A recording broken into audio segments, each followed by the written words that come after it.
Bupati Aceh Barat Daya Akmal Ibrahim SH meninjau pembangunan Masjid Agung di Jalan Nasional, tepatnya di Desa Senaloh, Kecamatan Blangpidi, Senin 5 November 2018. Pengecekan proyek pembangunan sebagai upaya Bupati Akmal mengetahui langsung proses pembangunan sarana prasarana dan infrastruktur di Aceh Barat Daya yang dikenal dengan sebutan Bumi Bersegupai.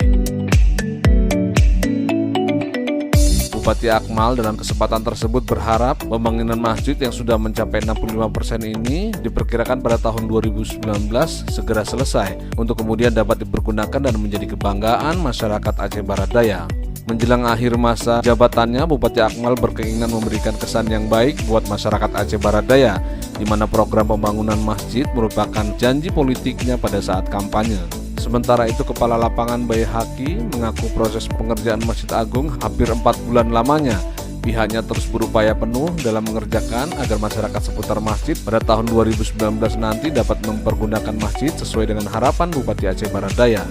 Meski sempat terbengkalai beberapa tahun lalu, Bupati Akmal terus berupaya agar pembangunan masjid kebanggaan masyarakat Aceh Barat Daya dapat dipergunakan tahun 2019. Pembangunan masjid yang bersumber dari dana Otsus untuk tahap awal dikucurkan anggaran sebesar 24 miliar, untuk selanjutnya di tahap kedua sebesar 30 miliar sebagai finishing pembangunan masjid.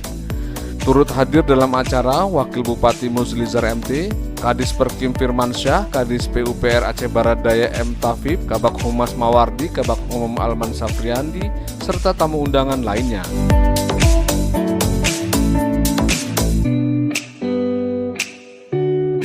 Mustafa Rudin, Today Stream TV Indonesia Aceh Barat Daya Aceh melaporkan.